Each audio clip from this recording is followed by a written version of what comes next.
Chrysler's turning 100. 100 years of people-first innovations, from inventing the first plug-in hybrid minivan with stow-and-go seating to reimagining what's next with the Halcyon concept. Chrysler has always put people at the center. Here's to the last century of innovation and the next century to come. Hey, it's Jamie here in Detroit. On this week's bonus episode of Daily Drive, we'll hear more of our conversation from earlier this week with supply chain executives and experts about what the latest tariff twists and turns mean for parts makers.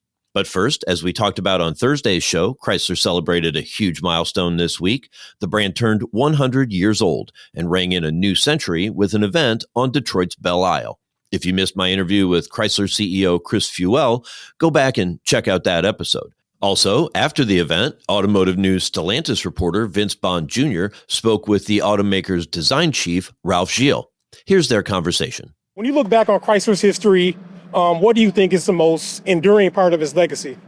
Innovation. It really is. I mean, a lot of firsts with Chrysler, a lot of risk-taking, a lot of segment busters, and a lot of brave ideas. And then what were some of the most impactful designs in Chrysler's history? When I look at some failures, the airflow didn't do so well, but it really was the first car to enclose the wheels, let's say, and look at aerodynamics, seriously, look at safety. So a lot of innovations in that vehicle, and that spirit is underneath all Chryslers. You know, this idea of being taking on the giants. You know, this upstart. So that's been with us, whether it's the minivan, which has gone over 40 years as a success story, to even the beloved PT Cruiser that came and went. But wow, what a story that was when it showed up. And so you mentioned the airflow. So they had a tough time when it came out. Yeah. I heard it was almost like too forward looking. Exactly. So what happened with that car? It was about 10 years ahead of its time. And it was a little too sleek for people. They were used to the loose fenders and all that. Yeah. But, you know, the impact of it, you know, and the idea of that you can create something, take a chance. And back then, you know, they pivoted and moved on with other things. Yeah. Okay. And then the other favorite era for me is the forward look. The Virgil Exner, the big grills, you know, the finned cars, you know, the rocket age that met the automobile. Okay. And you mentioned Exner. And so looking, you know, back throughout Chrysler's history, who are some of the designers that stood out? Oh, Virgil Exner for sure. Very long stint to really made the Chrysler brand absolutely relevant. And my hero, Tom Gale and John Hurlitz and Trevor Creed oversaw the elegant period. When we went from the K cars to the cab forward look with the 300M, the LHS, the Kronos concept cars, the Atlantique, just a beautiful time. You know, the mid 90s to me were the absolute pinnacle of Chrysler's forging forward with beautiful cars. Okay. And so how has Chrysler's design evolved over the years?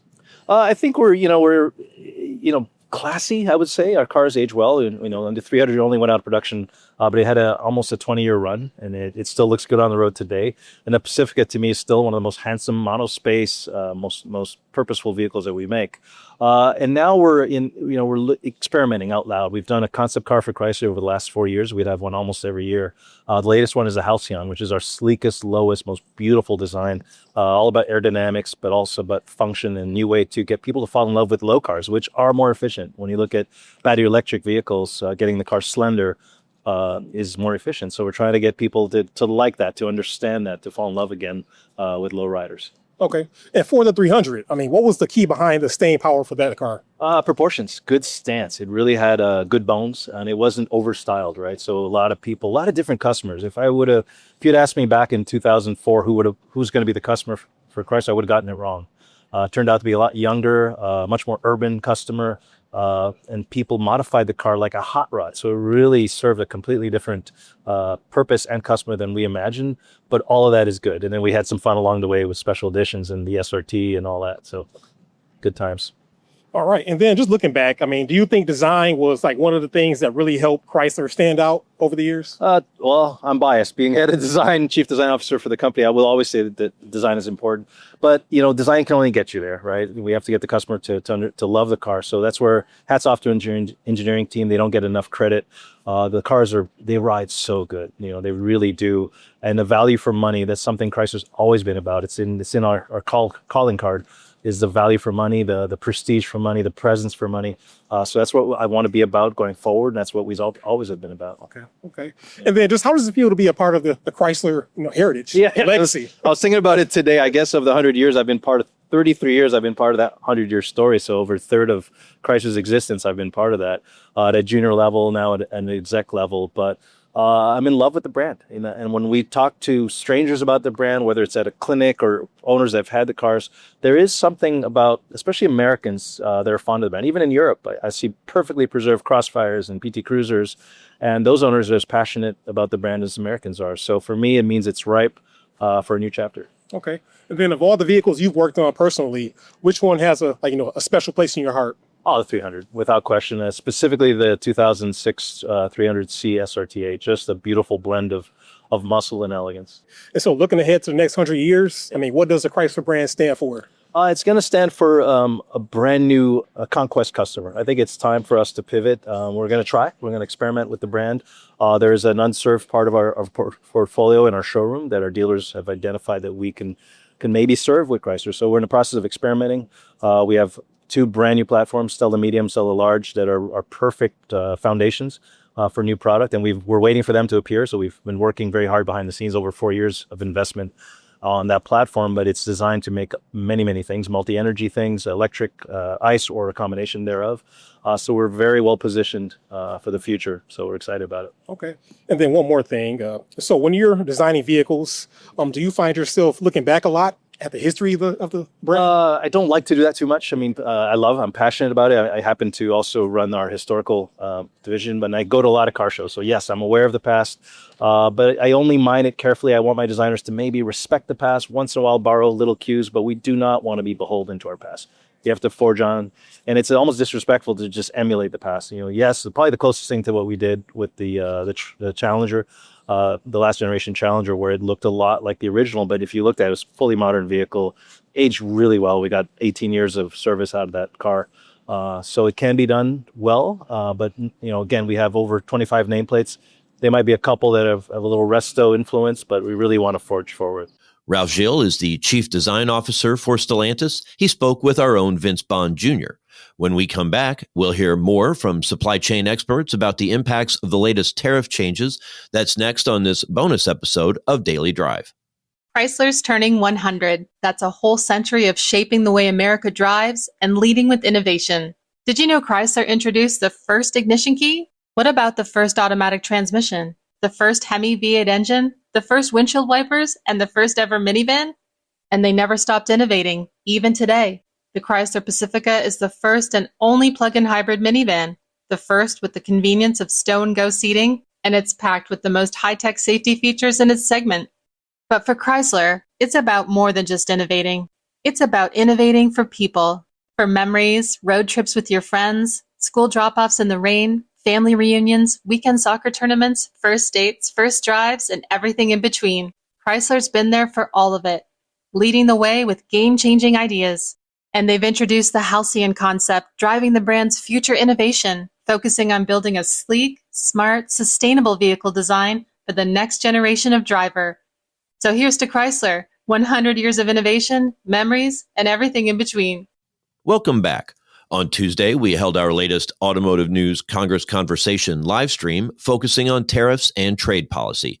Automotive News Canada's Greg Layson and I spoke with a panel of supply chain experts and executives about the latest tariff news and what it means for their companies. We spoke with Rodrigo Contreras, Global Director of Government Relations for Martin Rea International, Colin Shaw, President of MEMA Original Equipment Suppliers, and Mitchell Zajac, shareholder and attorney with Butzel. Here's more from that conversation. Mitch, is it about bringing jobs back, or is it about securing future investment? Is it keeping Canada and Mexico where they are and increasing America's presence? Yeah, I think that at the end of the day, that's the goal of the administration, is to increase the American presence. I do think that there's a lot of interesting changes in the automotive industry. And to me, we go back to, the driverless car kind of concept in the era, pre-Trump administration one, where you see an influx of tech companies migrating to become automotive companies. And then you have the geographies associated with that and the skill and education and different kind of perspective on manufacturing at times that's associated with that.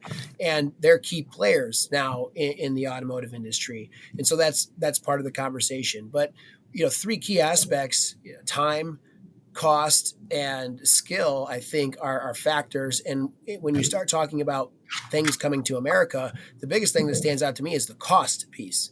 Because it starts at the consumer, right? And then it works its way to the end manufacturer. So in our space, it's the OEMs who have certain price points that drive certain decisions that the suppliers, tier one, have to make down to tier two and tier three. And if not for that final OEM kind of perspective on this is what the cost is allowed to be, there would be more flexibility perhaps with the suppliers. And so we're seeing situations where there's opportunity even under these tariffs to manufacture cars in the U.S.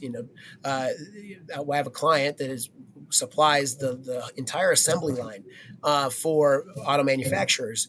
The problem is those the subcomponents come from outside of the U.S. So we could enable automotive manufacturing in the U.S., but it's cost prohibitive because to get the stuff here to do it, it's very, very expensive. Or a local large family-owned business in Wisconsin. Again, they manufacture the products that they sell to OEMs across the world here in the U.S. They do buy subcomponents from outside the U.S., and so the cost implications there are significant. So I think they all have to play together. I do believe, though, to get back to the first question, that the goal is to do more things here and not necessarily take away. And I think the administration, really through Colin and his team and all of MEMA and the work they're doing to educate new administration members or existing Congress folks about the nuances of the automotive industry. I think that that's key, and it's helping, to Rodrigo's point earlier, allow for too swift of change not to occur so as to collapse the industry. And so certainly praise Colin and his team for that work. Thank you, Mitch. Appreciate it.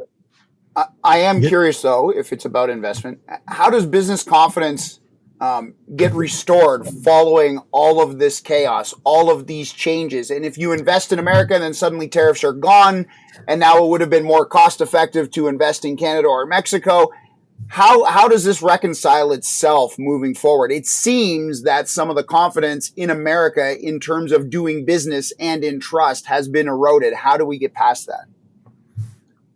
And maybe Colin, you could start. Yeah. It's definitely been shaken. I'm in a fortunate position where I get to talk to a lot of incredibly smart people, some very amazing leaders, and it has been shaken. The number one piece of feedback I get from people is, above anything, this industry is full of incredibly bright people, incredibly capable people at all levels of every organization. But without stability and long-term understanding of what's needed, we can't be successful. We can deal with almost anything. As you've seen, there are predictions this industry would shut down in 2 weeks. We're still here.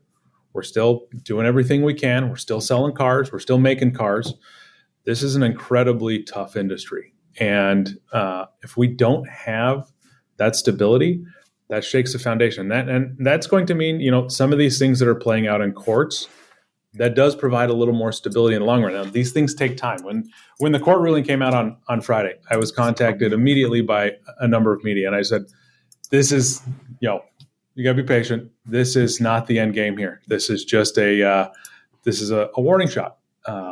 We got to be patient, and we got to let things play out. So some of these things are going to take a little time, and that is going to be frustrating, I think. And it's going to take a lot of time to make sure that we restore the faith and confidence in the business decisions. And that's going to mean some of these things go into effect in things like a tax bill, run through the courts, because that's how things become a little bit more codified and become more stable for people to make those long-term decisions. Mitch Zajac is shareholder and attorney with Butzel. Rodrigo Contreras is Global Director of Government Relations with Martin Rea International. And Colin Shaw is President of MEMA OE Suppliers. You can find the full recording of our Congress Conversation live stream on our LinkedIn, Facebook, or YouTube page. That's all for this bonus episode of Daily Drive. We'll be back on Monday with a brand new full episode of the show.